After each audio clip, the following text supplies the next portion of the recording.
Hello everyone, it's James. Welcome to another Warframe video. Today we are going to be talking about the Twin Rogga.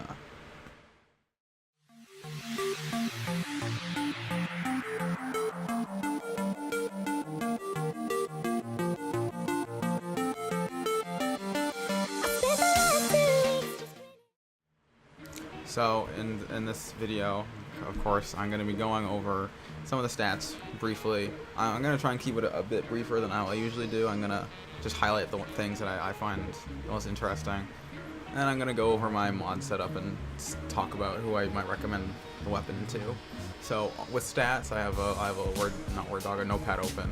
So it actually does pretty high base damage. These stats that you see right now are all just base without any mods. So it does a pretty decently high base impact and puncture damage specifically, which is really neat without any mods on. So that's pretty cool.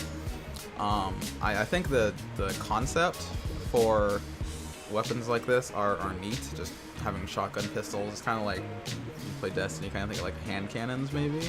I don't know. And the thing I think is the spiciest about these weapons is that they come with 2 polarity slots. I love having weapons that come with polarities, and I'm always really disappointed when I build a weapon and it doesn't have any polarities. I kind of wish that was a stat that you could kind of just see before you built the weapon, but that's all good. So I was pleasantly surprised when I saw it had 2. So some negatives are the kind of like harsh damage fall off. You can see that stat below the crit multiplier. So I think if I'm gathering it correctly, what that means is that it does the most damage between 10 and 20 meters, and then I don't know if it's meters, because there's no unit specified. I think it's meters, but I'm not sure.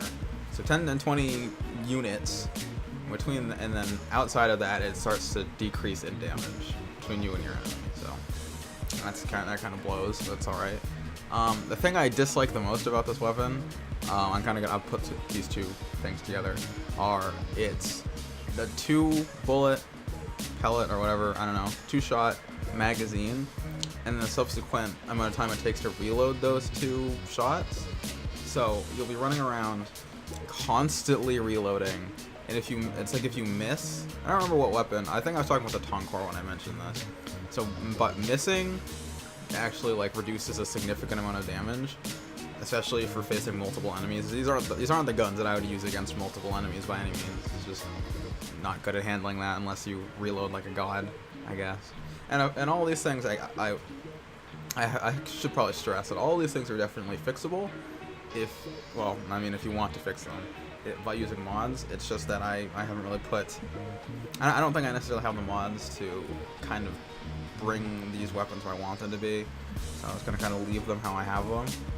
But you could probably flesh out a bunch of these problems with mods, like just getting more reload and stuff like that. But yeah, so damage fall off, small magazine, and subsequent slow reload for those two shots are the things I really dislike about these weapons. Going to upgrades, my mod setup isn't too complicated. I have Hornet Strike leveled halfway for damage. I have Lethal Torrent leveled almost all the way for more fire rate and multi-shot, which is kind of nice.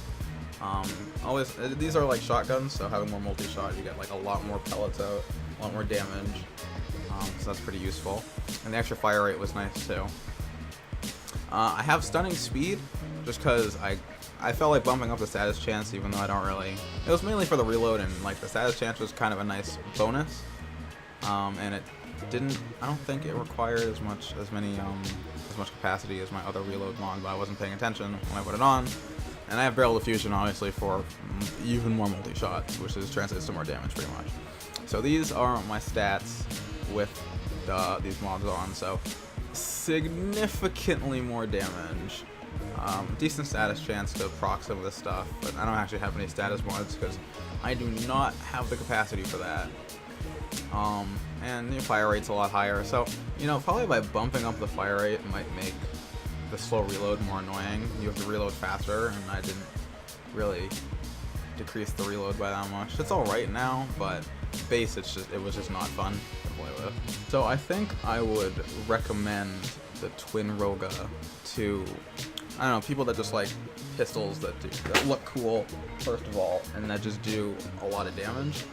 I personally am probably just gonna sell these because I don't have the slots, and I like to play with more stuff. I'll probably sell these and stick with the Pandero because that's just the pistol that I like the most. I might even sell the Lex too, just because I realized I was in here.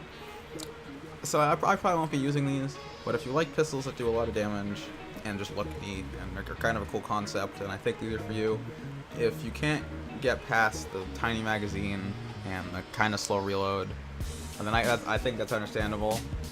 Again, you can mod that out if you really don't want to deal with it, but the point at which that becomes inefficient, when also compared to how much damage you're losing by trying to fix the reload, I'm not really sure where that line is, because I haven't really experimented too much. I don't really intend to. So yeah. That's what I think about the Twin Rogga. I'm not going to give it like a rating or anything. I just kind of present it as it is. That's kind of how I like to do things in this series. So thanks for watching, everyone. I'll talk to you later. Bye.